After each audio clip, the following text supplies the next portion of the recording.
The dark ritual. The darkness beneath the house was not merely a void, it was a pressurized, suffocating weight. Sarah's last memory was the splintering of floorboards, the sound of wood screaming as it gave way to the hungry shadows. She opened her eyes to the smell of ozone and wet earth. Her wrists burned, a searing, white-hot agony that pinned her arms above her head. She was hoisted, suspended by cold, wrought-iron manacles anchored directly into a stone wall that felt ancient, porous, and damp. Her feet brushed against a floor slick with something viscous. The cellar was cavernous, lit only by the rhythmic, pulsing amber glow of candles floating in mid-air, no wax, no wicks, just hovering spheres of baleful light. Sarah surged upward, a desperate, animalistic instinct to escape, but the iron groaned in response, sending a fresh wave of agony through her shoulders that knocked the breath from her lungs. "Easy, little bird," a voice purred, smooth as oil on silk. David stood 10 feet away, his silhouette elongated by the flickering amber light. He wasn't wearing his previous attire. He was dressed in ceremonial robes of deep, bruised plum that seemed to swallow the light around them. He held a silver bowl, his fingers tracing the rim with a lover's tenderness. "You're wasting precious energy," David said, stepping closer. His eyes, no longer human, but pools of swirling, iridescent charcoal, fixed on hers. "The iron is quenched in blood sorrow. The harder you pull, the more it drinks your vitality. It knows your panic. It feeds on it." Sarah spit at him, her throat raw. "Kill me, you coward. Just do it." David laughed, a dry, rasping sound. He gestured to the surrounding wall. Hanging in similar iron bindings were Shelley, Amanda, Stefan, Nick, Christine, and Jeff. They were all unconscious, their heads lolling, their chests rising and falling in shallow, jagged rhythms. And then she saw Rachel. Rachel was chained to a slab of obsidian in the center of the room. She wasn't unconscious. Her eyes were wide, fixed on a point in the ceiling, her pupils dilated until they were nearly black. She wasn't struggling, she was shaking, a rhythmic, bone-deep tremor that made the chains rattle against the stone. "Rachel!" Sarah screamed. Her voice cracked, echoing against the low ceiling. "Rachel, look at me." Rachel's head didn't turn. A thin trickle of black ichor ran from her nose, tracking across her pale cheek. She let out a soft, whimpering sound, not a plea for help, but a sound of total, systemic surrender. "She's already moving past the resistance, Sarah," David said, circling the obsidian slab like a predator inspecting a downed elk. "You, however, are a stubborn one. You've been fighting since the moment Mark's fangs broke the skin. It's tiresome. It's inefficient." Sarah thrashed again, the iron biting deep into her wrists. She felt the cold, oily sensation of the shackles leaching into her bloodstream. It wasn't just physical pain, it was a numbing cold that crept up her arms, seeking her heart. It felt like being submerged in freezing water while 1,000 tiny, needle-like sensations prickled at her veins. "You can't do this," Sarah hissed, her vision swimming. "We have people looking for us. They'll burn this place to the ground." "With what? Matches? Prayers?" David stepped back, his hands weaving a complex pattern in the air. The amber light intensified, casting long, dancing shadows that seemed to detach from the corners of the room and slither toward the captives. "The world doesn't see us, Sarah. It doesn't want to see us. Your friends are not coming because your friends are already becoming part of the foundation. They are the new mortar for the house." As David spoke, the shadows elongated, forming jagged, needle-like protrusions. They glided toward the rescue party, piercing the skin of their arms. The captives groaned in unison, their bodies arching as the shadow filaments began to pulse with a sickly, rhythmic glow. Sarah watched in horror as the shadows climbed the walls, weaving a web of dark energy that connected every person in the room. It was a circuit. David was the battery, and they were the conduits. "Stop it!" Sarah yelled, her voice trembling. The cold was reaching her chest now, slowing her heartbeat to a sluggish, heavy thud. She realized with a jolt of terror that the shackles were not just holding her, they were draining her human warmth and replacing it with something else, something ancient and freezing. She looked at her own hands. The veins beneath her skin were turning dark, tracing patterns like black lightning toward her elbows. The agony was shifting. The sharp pain of the metal was being replaced by a hollow, gnawing hunger in her stomach, a void that screamed to be filled. "You feel it, don't you?" David's voice seemed to come from inside her own head now. That beautiful, agonizing transition. The old you is dying. The rot of mortality is being scoured away. "I am me," Sarah grit her teeth, forcing her eyes to stay focused on Rachel. "I am Sarah." For now, David conceded, his expression shifting from amusement to a cold, clinical curiosity. He approached Sarah, reaching out to tilt her chin upward. His touch was like ice on glass. "But the blood you lost on that island, the blood Mark and Jack fed to you? It's waking up. It wants a host. It wants a queen." He turned back to the center of the room. "Let us begin the binding. The queen is hungry, and you shall be the feast." Sarah felt a sudden, violent surge of power rip through her, not her own, but a foreign, electric current that slammed into her chest.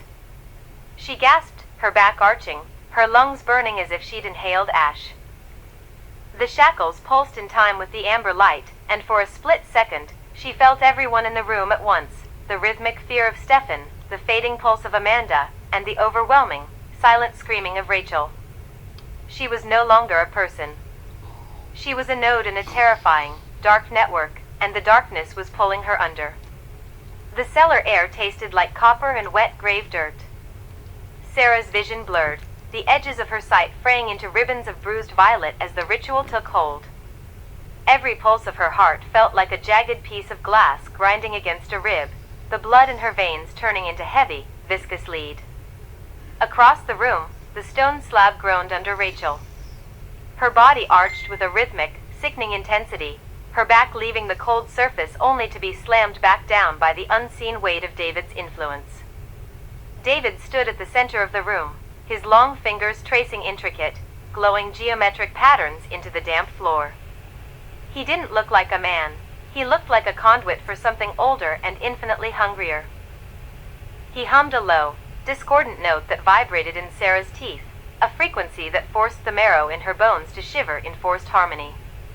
"Watch her, Sarah," David whispered, his voice cutting through the oppressive silence of the cellar. He didn't turn his head, he didn't need to. Witness the architecture of a soul being renovated. Sarah tried to scream, but the sound was strangled by a sudden, freezing expansion in her own throat. She looked at Rachel. The light that had once defined her best friend, the stubborn, bright, adventurous spark that had dragged them both onto this cursed island, was being systematically extinguished. It wasn't just physical pain, it was a psychological erosion. Shadow filaments, thin as spider silk and dark as oil, wormed their way into Rachel's pores. Where they touched, her skin took on a translucent, grayish pallor. Rachel's eyes, squeezed shut against the agony, suddenly snapped open. They were no longer the warm, hazel color Sarah knew. They were swirling pools of matte, ink-black void, reflecting only the dim light of David's ritual fire. "Rachel?" Sarah gasped, the name a jagged plea. Rachel's head whipped toward her. The movement was too fast, too fluid, lacking the hitch of human hesitation. When she spoke, her voice was a layered dissonance, her own tone, but warped, as if heard from the bottom of a deep, echoing well.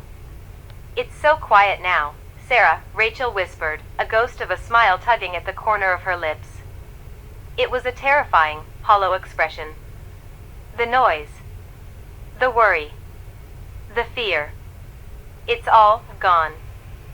"Fight it," Sarah hissed, her own body racked by a fresh wave of agony as her internal organs seemed to shift and sharpen. She felt a cold hunger begin to claw at the base of her brain, a ravenous, mindless desire to lunge, to tear, to feed. She bit her lip until the metallic tang of her own blood flooded her mouth, using the pain to ground herself. Rachel, look at me. It's not peace. It's a cage. David chuckled, a dry sound that grated like grinding stones. He stepped toward the slab, his shadow stretching across the ceiling like an elongated spider. He trailed a finger down Rachel's cheek, and she leaned into his touch with a sickening, submissive grace. She has such exquisite potential, David mused, ignoring Sarah entirely. The mind is a stubborn thing, Sarah. You cling to your humanity like a drowning sailor clutching an anchor. It's the weight of that anchor that will pull you under, not the water. He turned his attention back to his work, his hands weaving faster. The room began to cycle. The dark energy in the cellar thickened until the air was almost liquid. Sarah felt the other captives, Shelley, Amanda, and the rest, reacting in their own cages. They weren't fighting. They were becoming hollowed-out shells, their consciousnesses being leached away to act as ballast for the transformation. Why are you doing this? Sarah managed, her voice trembling. What does she want? What does this queen want with us? David stopped, his hands suspended in the air. For a fleeting second, the theatrical malice dropped, replaced by a cold, religious zeal. We are the harvest, Sarah. The world thinks the night is a time for rest. We are the ones who know that the night is the only time the world truly reveals its shape. The queen is not just building an army, she is orchestrating a return to the natural order. Humanity is a frantic, flickering candle. We are the dark that follows. He flicked his wrists. The sound was like a whip cracking against a cathedral bell. A shockwave of pure, necrotic energy rippled outward from the center of the room, slamming into everyone shackled to the walls. Sarah screamed as the connection hit her. It wasn't just magic, it was a sensory download. She felt the cold, empty spaces of the other vampires in the room. She felt David's predatory triumph. And, most agonizingly, she felt the total, absolute erasure of Rachel's personality. She watched, helpless, as Rachel's face smoothed out, the torment vanishing. The frantic, terrified friend was replaced by a statue of perfect, obedient glass. Rachel's shoulders slumped, not in exhaustion, but in the total, terrifying surrender of her will to the hive. Rachel! Sarah screamed, her voice cracking. Rachel turned back toward her, but there was no recognition in those void black eyes. There was only a cold, calculating assessment, as if Rachel were looking at a piece of equipment she didn't yet know how to operate. The resonance is complete, Rachel said, her voice devoid of inflection. She stood up, the heavy iron manacles around her wrists shattering like thin porcelain as she simply stepped out of the restraints. She didn't look at the ruin of her own clothes or the blood staining her skin. She looked only at David, waiting. David beamed, his teeth looking far too sharp in the flickering light. He had successfully hollowed her out.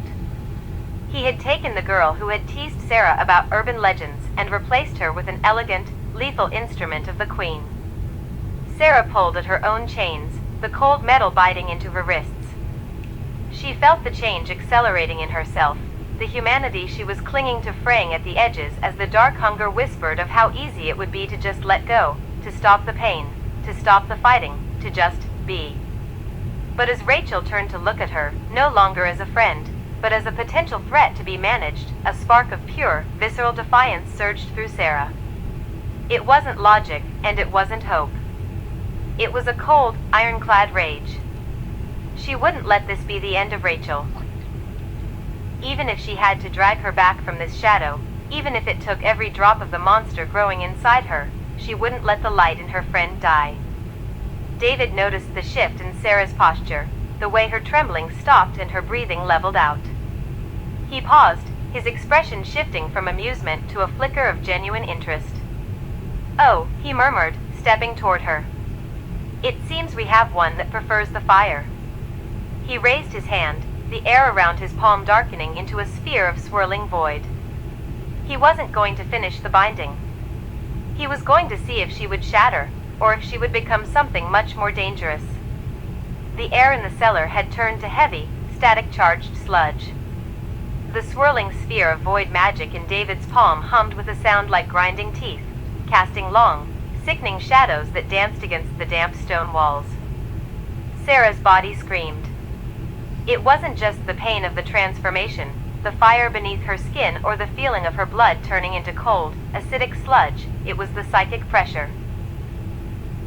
She felt the threads of her identity, the memories of her childhood, the scent of summer rain, the sound of Rachel's laughter, all being pulled taut like violin strings stretched to the point of snapping. "Look at her, Sarah," David crooned, his voice echoing from every corner of the room. He gestured toward Rachel.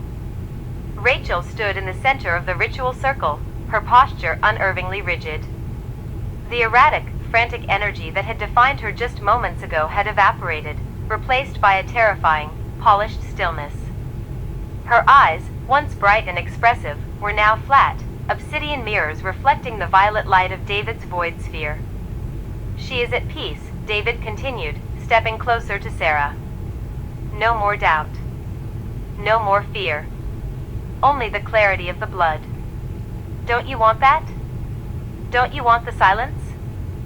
Sarah struggled against the iron shackles bolted to the wall. The cold metal bit into her wrists, but she felt a surge of strength that wasn't human. The bone in her arm shifted, knitting together with a sickening pop, the vampiric biology compensating for the trauma. She bared her teeth, a guttural growl escaping her throat, a sound she didn't recognize as her own. I am not," Sarah rasped, her voice cracking. "I am not your puppet." David smirked and flicked his wrist. The sphere of void energy expanded, slamming into Sarah's chest like a physical blow. She didn't fly backward, the chains held her, but the impact forced the air from her lungs. The magic seeped into her pores, a suffocating, oily darkness that tasted of copper and stagnant graves. She fought it with every scrap of willpower she possessed. She visualized the memory of the lake, the day they'd found the house. She focused on the anger, the searing, white-hot hatred she felt for this man, for what he had done to Rachel. That rage became a tether, an anchor in the storm of darkness. "She is fading, Sarah," David whispered, leaning in close enough that she could smell the rot beneath his expensive cologne. "The girl you knew is being overwritten. Every second you fight the transition, you burn the very bridges you're trying to save." He turned his attention back to Rachel. "Rachel. Come." Rachel moved. There was no hesitation, no humanity in her stride. She drifted toward him, her movements fluid and predatory, a hollowed-out shell wearing her friend's face. She stopped inches from David, her gaze fixed on him with a depth of subservience that made Sarah's heart ache. "Do you belong to me?" David asked, his voice low and possessive. "I belong to the blood," Rachel replied. Her voice was monotone, drained of its melody. "I am a vessel for your will." "And the others?" Rachel turned her head slowly, looking at the unconscious group, Shelley, Amanda, Stefan, and the rest. "They are conduits. They are fuel for the Queen." Sarah felt a sob catch in her throat, but it hardened into something sharper, colder. She looked at Rachel's hand, which now sported sharp, translucent talons where her manicured nails had been. The transformation was complete. The Rachel who had loved to joke, who had dragged Sarah into this adventure out of sheer boredom, was gone. In her place was an instrument of war. "You see?" David turned back to Sarah, the void sphere still pulsing rhythmically. "The hive mind is a beautiful thing. No more loneliness. No more existential dread. Just the eternal hunger and the command of the blood." He pushed the sphere closer to Sarah's face. The heat was immense, a searing pressure that threatened to dissolve the last of her self-awareness. Sarah's vision blurred. The walls of the cellar seemed to stretch into infinity, the faces of her friends becoming distant ghosts in a fog. "It's too easy," she thought, the voice in her head growing faint. "Just let go. Stop the pain. Just listen to him." She felt her resistance buckling. Her jaw unhinged, her own fangs pressing painfully against her lower lip. A dark, predatory instinct began to claw at the inside of her skull, demanding she submit, demanding she feed. No. Sarah lunged. Not away from the magic, but into it. She slammed her body against the chains, using the supernatural speed now coursing through her muscles to snap the rusted iron links. The metal groaned and shattered. She fell forward, not in a controlled motion, but as a feral animal, her clawed hands reaching for David's throat. David wasn't expecting the sudden aggression. He staggered back, the sphere of void energy wobbling, its focus flickering for a split second. "Rachel," David commanded, his eyes widening. "Kill her." Rachel didn't blink. She spun on her heel, her speed unnatural, a blur of motion. She intercepted Sarah mid-air, slamming into her with the force of a battering ram. The two of them crashed into the stone wall, sending shards of rock flying. Sarah grappled with her, feeling the cold, hard muscle of her friend's body. Rachel's grip was like a vice, her face inches from Sarah's. There was no recognition in those obsidian eyes. Only the cold, empty directive of the hive mind. "Rachel, look at me." Sarah hissed, her voice a jagged blade. "It's me. It's Sarah." Rachel didn't answer. She drove a fist into Sarah's stomach, doubling her over. Sarah wheezed, black fluid leaking from her mouth. She scrambled backward, her senses heightened to a painful degree. She could hear the beating of the cultists' hearts, the rustling of rats in the walls, the distant, rhythmic thumping of the ocean against the island cliffs. "She cannot hear you, little vampire," David laughed, recovering his composure. He stood by the ritual altar, his hands weaving complex, glowing sigils in the air. "She is the mirror of what you will become. Accept your place in the lineage." The cellar suddenly vibrated with a low-frequency hum. The symbols David had carved into the floor began to glow with a sickly, bruised light. The unconscious friends, the conduits, began to thrash, their bodies twitching in unison as the ritual reached its terminal phase.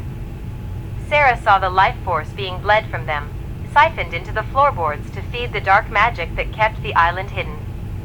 She looked at Rachel, who stood waiting for the next order, and then at the others, whose lives were being extinguished to fuel this monstrosity. She wasn't just Sarah anymore. She was a weapon. And weapons didn't need permission to break their masters. Sarah let out a piercing, high-pitched scream, a sound that wasn't human, a vampiric wail that resonated with the very foundation of the house. The sound shattered the glass bottles on the nearby shelves and made David's sigils stutter. She saw a flicker of confusion pass through Rachel's eyes. Just a flicker, gone as quickly as it had arrived, but it was enough. Sarah scrambled to her feet, her wounds knitting together in a rush of dark heat. She ignored the pain, ignored the voice in her head urging her to turn on the weak, and focused entirely on the source of the ritual, the altar. "You want a vessel?" Sarah roared, her eyes flashing with a predatory, crimson light. "Take mine." She bolted toward the altar, ignoring Rachel's lunging strike, using her momentum to shove past her former friend and throw her entire weight into the stone structure. The altar toppled, the connection to the dark earth severed. The ritual circle fractured. The void sphere in David's hand detonated in a spray of purple sparks and concussive force, throwing everyone in the room backward. The house groaned. The very foundations began to crack as the magical tether holding the island in its unnatural state began to unravel. The cellar ceiling rained dust and stones, and the screams of the cultists filled the air as the darkness they had summoned turned back on them. Sarah hit the ground hard, gasping for air. The room was collapsing. She looked up, dazed, to see David vanishing into the shadows of the shifting masonry, his eyes burning with frustrated malice. And there, standing amidst the falling debris, was Rachel. Her obsidian eyes were wide, the hive mind link severed by the collapse of the ritual. She looked at her own hands, then at Sarah, her expression shifting from cold vacancy to a flicker of terrifying, human horror. "Sarah?" Rachel whispered, the sound barely audible over the roaring of the collapsing house. Move, Sarah shouted, scrambling toward her. But before she could reach her, a massive stone pillar fell between them, sealing the exit. The floor beneath Rachel began to give way, a yawning chasm of darkness opening up into the island's jagged core. Rachel stepped back, her balance wavering.